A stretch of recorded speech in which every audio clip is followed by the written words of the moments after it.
Bismillahirrahmanirrahim. Assalamualaikum warahmatullahi wabarakatuh. Saya Rizky Zaskia Firmi. Saya adalah mahasiswa dari IKIP Siliwangi Bandung, dan nomor induk mahasiswa atau NIM saya adalah 182203003, dan saya berasal dari kelas B4 2018. Pada kesempatan kali ini saya sedang melaksanakan kegiatan KKN siklus kedua, yaitu kegiatan di lingkungan sekolah SMK Kesehatan Raja Wali. Dan pada kesempatan kali ini saya akan melakukan wawancara dengan guru yang telah hadir di depan saya. Selamat pagi Bu. Ya, dan baik, di sini saya akan mencoba wawancara dengan menyampaikan beberapa pertanyaan untuk bisa dijawab dalam sesi wawancara ini. Ya, mungkin diawali dari perkenalan diri. Saya Ibu Suwana, biasanya dipanggil Ibu Mama. Di sini saya mengajar dari mata pelajaran produktif ALM. Untuk di kelas 10, 11, dan 15. ALM itu dari teknologi laboratorium medika. Ya, nama saya Ibu Leni Deniarni. Di sini saya sebagai guru. Untuk guru di SMK Kesehatan Raja Wali, di sini saya mengajar mata pelajaran PKK atau Produk Kreatif dan Kewirausahaan.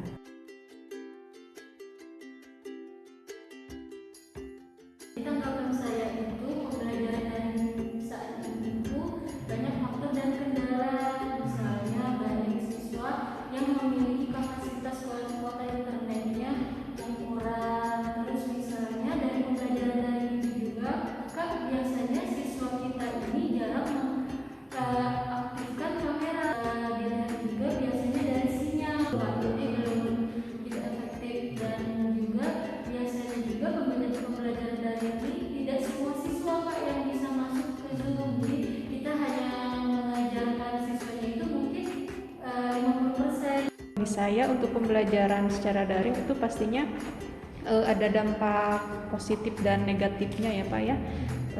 Jadi kalau untuk dampak positif itu gurunya itu jadi memiliki beragam metode ataupun model pembelajaran itu yang dipakai. Kemudian jadi tidak terpaku hanya di kelas saja karena pembelajaran yang daring itu. Tentunya ilmu yang disampaikan kepada siswa juga jadi lebih cepat tersampaikannya gitu. Jadi tidak terpaku hanya pada ruang dan waktu saja. Jadi siswa bisa belajar kapanpun gitu. Seperti itu.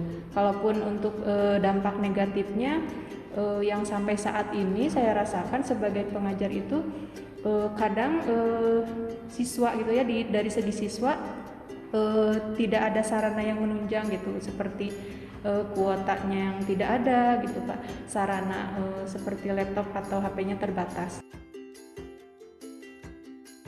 Untuk aplikasinya yang sudah saya kuasai itu baru Zoom ya Pak, karena Zoom ini bagi saya lebih memudahkan. Kita bisa melihat kondisi kesehatan siswanya, misalnya siswanya on cam, terus kita juga bisa lebih melihat pemahaman siswa ketika ada pertanyaan yang kita beri kepada siswa.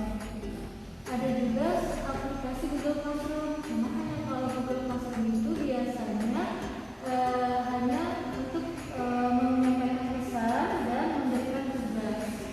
Beserta siswa-siswa saya itu kita ada WhatsApp group Pak. Jadi misalnya siswanya 20 siswa, nah misalnya kita untuk informasi atau misalnya siswa masih ada yang belum paham dengan tugas, biasanya saya sampaikan di WhatsApp group. Aplikasi platform yang sudah saya kuasai dan biasa saya gunakan itu Pak ya beragam. Di antaranya mungkin ada aplikasi Google Classroom, Google Meet, kemudian Google Form tentunya itu, kemudian ada lagi untuk yang tatap muka secara daringnya itu pakai Zoom, aplikasi Zoom. Kemudian pembuatan video biasanya pakai KineMaster ataupun InShoot Video gitu. Itu sih aplikasi yang biasa dipakai gitu dalam menyampaikan materi kepada siswa.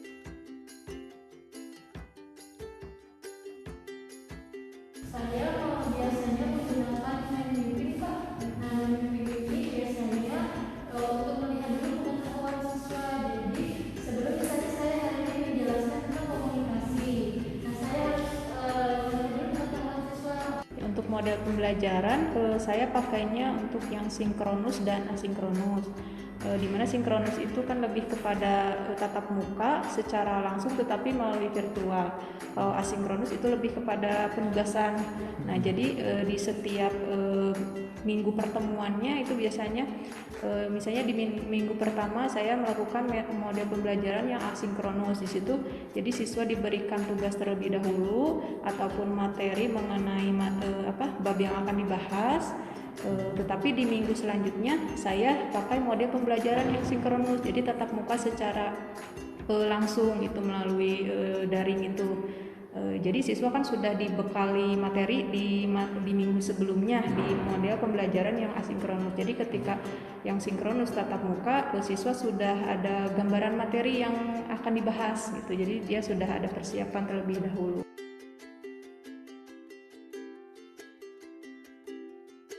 Kalau untuk misalnya materi, misalnya di Zoom nih Kak, saya sudah menjelaskan nih, dan nanti dari PowerPoint yang sudah saya buat, nanti saya kirim lagi tadi misalnya di WhatsApp group atau misalnya di Google Classroom.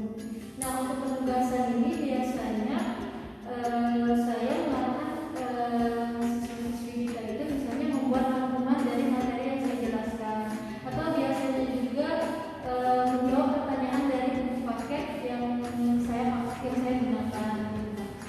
Biasa juga saya mengarahkan siswa itu membentuk kelompok.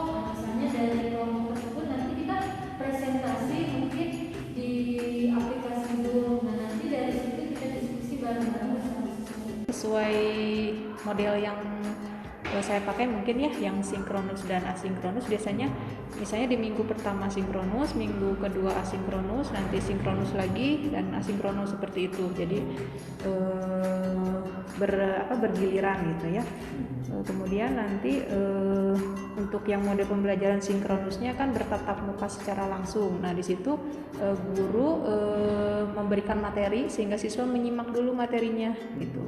Nah, kalau misalnya ada tugas di minggu sebelumnya yang dimana siswa harus presentasi atau memberikan penjelasan, nah itu di KBM yang tatap muka kita diskusi secara bersama-sama di situ. Nah, kalau untuk yang asinkronusnya itu lebih kepada penugasan. Saya biasanya pakai aplikasi Google Classroom di mana tugas diberikan siswa diberikan tugas di situ sesuai dengan petunjuk yang sudah diberikan. Tapi kendalanya dari jaringan internetnya Pak. Misalnya dari saya juga, misalnya jaringan internetnya kurang bagus, mungkin gambar saya ketika menjelaskan atau suara saya juga bisa putus. Kalau untuk siswa mungkin ya, kalau misalnya untuk mencari jaringan, ada beberapa siswa kita itu mungkin pergi ke tempat yang banyak jaringan dulu gitu Kak. Misalnya tidak di rumah gitu. Nah, selain itu juga kendalanya itu juga kita belum bisa mengetahui perilaku atau karakter siswa itu seperti apa. Ya, biasanya saya memperhatikan kalau siswa itu akses internetnya ya Pak ya bagi siswa itu tidak merata semua. Jadi keterlibatan siswa ketika KBM itu tidak 100%. Kemudian kalau untuk yang daring itu biasanya ada pengumpulan tugas. Nah, di situ tidak semua siswa atau beberapa siswa itu tidak mengumpulkan tugasnya itu secara tepat. Bahkan ada juga siswa yang tidak sama sekali. Nah, itu kan jadi kendala ya untuk penilaian bagaimana siswa proses pembelajarannya seperti itu. Harapan saya untuk pembelajaran ke depannya, semoga pandemi ini segera berakhir. Kita juga sebagai guru itu bisa mengevaluasi siswa ketika nanti siswa tatap muka dan juga bisa melaksanakan kegiatan-kegiatan yang ada di sekolah. masih dalam situasi pandemi seperti ini, sebetulnya untuk metode pembelajaran daring ini bisa dikolaborasikan dengan metode pembelajaran yang tatap muka, sehingga siswa itu memang tidak perlu ke sekolah gitu ya untuk melakukan pembelajaran gitu ya. Jadi bisa disampaikan melalui media online gitu, seperti itu. Hanya saja mungkin nanti dibarengi dengan fasilitas yang menunjang seperti bantuan kuota untuk siswanya, sehingga nanti semuanya bisa berjalan secara lancar gitu.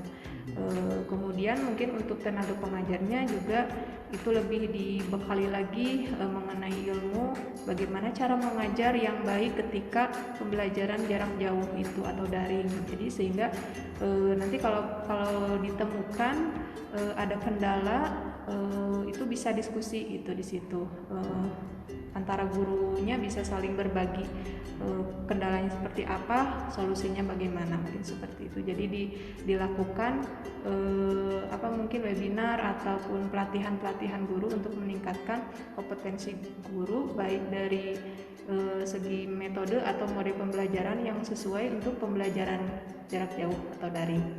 Kalau pembelajaran tatap muka pasti ya, karena kalau dari segi siswa kan tidak kurang, mungkinnya ada beberapa siswa yang memang kurang atau keterbatasan kalau PJJ itu tidak bisa menangkap materi gitu. Tetapi yang kami harapkan memang ingin sekali ya kalau untuk tatap muka seperti itu. Tapi kalau misalnya kondisi masih new normal, ya mungkin strateginya yaitu kita harus bisa menempatkan situasi saat itu seperti apa dan metodenya bagaimana gitu. Tapi yang diharapkan pasti pembelajaran tatap muka, karena lebih efektif lagi gitu kalau harus ke sekolah.